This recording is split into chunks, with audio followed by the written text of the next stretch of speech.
period from the public. I do want to, if you just wait a moment, we did receive a letter, council received a letter of complaint from an individual about the last question period with respect to a number of comments that were made by more than one member of the public with respect to previous chairs of this board. So I wanted to recognize that I did not manage that very well, and but certainly have no patience, nor does council, for any reference to individuals, any slanderous or libelous remarks. We will not entertain those. We will not continue. I will switch off the microphone. I want to remind not just yourself, Mr. Eustace, that the chair may declare inadmissible and immediately terminate any questions or comments that, and this is in our policy, that are not related to matters that fall under the Council of Commissioners' mandate or is regarding a matter pending before the courts or quasi-judicial bodies, or which is under investigation or part of ongoing negotiations, or is deemed to be of a personal or confidential nature, or is deemed to be abusive, offensive, or that constitutes a personal attack. So I am devoted to maintaining that level of decorum and respect, and I expect that of any member of the public addressing this council. So you are free now to speak, Mr. Eustace. I would also remind you of the usual time limits, 3 minutes per person, 15 minutes for the question period. I do have the discretion of extending that, but based on these criteria before us. Thank you, Mr. Eustace. Thank you. I understand your role, Mr. Chairman, but I also have a role as well as a citizen, as a taxpayer, and as a former candidate who ran for chair for this particular school board. So I know what you're talking about. I also appreciate the fact that you said that you mishandled part of last month's meeting. I did as well, because there was a connotation, there could have been the impression that I was blaming, and I'm not sure if this lady's name who's taking the minutes is that S. Cayley? Are you S. Cayley? No, you're not? Okay. She's on leave. This is Sharon. Okay. Anyway, it doesn't matter. It's a good point. It's a good point, because I mentioned something. I may have given the impression that this S. Cayley didn't take the minutes properly down, but on the contrary, she did. At the November meeting, she talked about when the story came out regarding the former chair and her pleading guilty and to whatever. And the minutes that were written, it was talked about the importance of values, respect, transparency, and responsibility. So that takes care of that. Fast forward, backtrack. When I was a kid, my father used to tell me stories about the war, and he was, one time during the war, he was apparently taking a shower in a stall of some sort in which all his legs were exposed and the head part was exposed, and apparently a grenade or two hit him, and he had mangled legs. So I knew all along for, having mangled legs, fighting, in the Second World War. About a month and a half ago, about 40 students of Lester B went to Vimy Ridge. And if we were to ask them, why did you go there? Why were these soldiers there for? The answer is going to be either one of two answers. They were there fighting for freedom and, more equally important, democracy. And that's what I'm here to talk about, democracy, school board democracy. I sent you all an email this morning. Okay, I'm doing as fast as I can. I'm going as fast as I can. But again, like you said, you have discretion, right? I sent you an email. As long as we stay on topic. Go ahead. Well, I am on topic. Good. I thought about school board democracy. Democracy.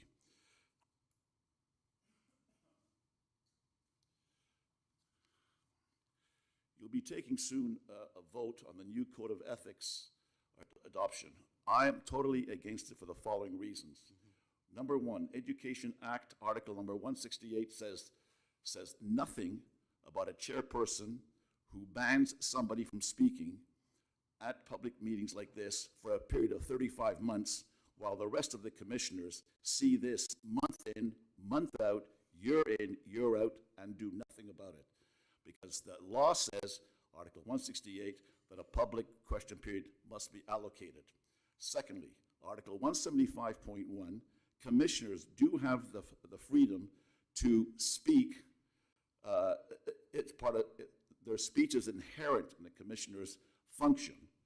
And now, on more than one occasion, the as chairperson, did not allow commissioners to speak. And very few of you, in fact, I sent you an example, which you've all got in your kits, I guess, of what happened when a reporter asked, can we canvass the commissioners?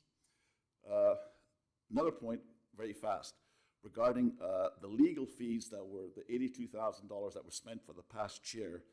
I was given a suggestion to mention to you folks regarding that if a person takes money from the taxpayers, like in this case $82,000, and if that person is found guilty of the offenses, that person should pay the money back, or at least half of it back, or something like that. In other words, the school board cannot be seen to be condoning illegal actions.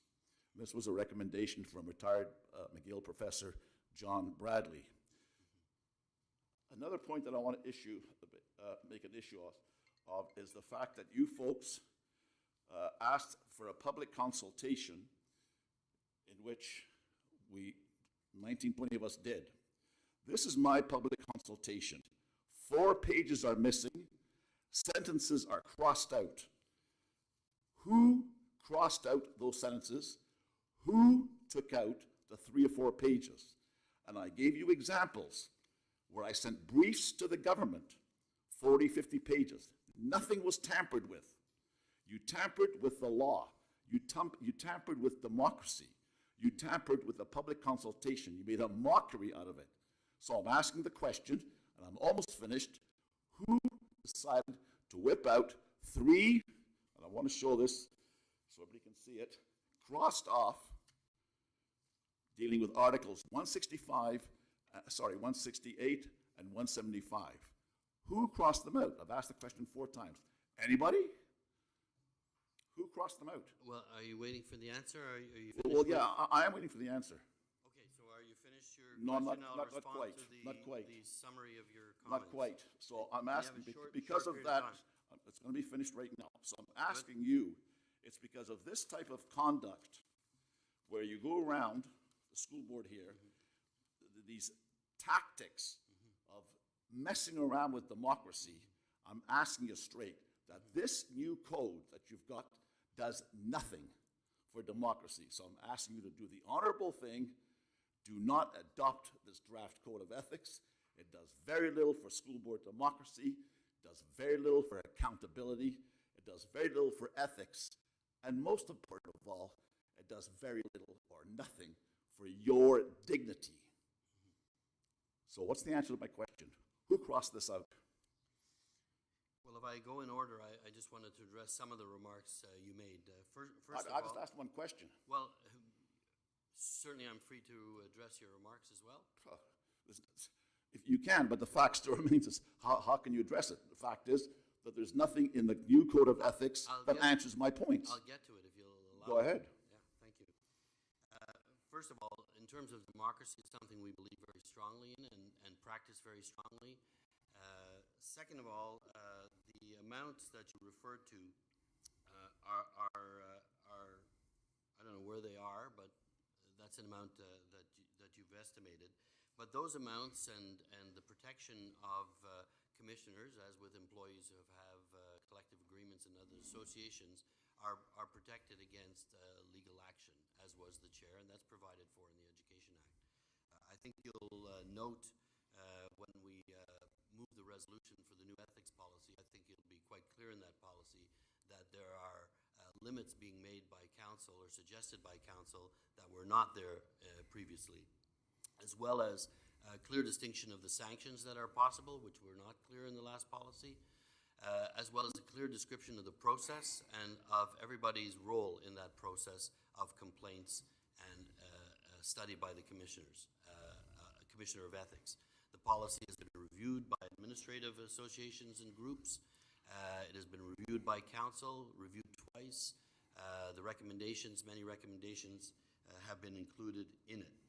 With respect to the consultation and the editing out of the 2 recommendations, I want to be clear, the first 7 pages were a summary of the past history related to this ethics case, and did not refer, as all of the other recommendations did, specifically to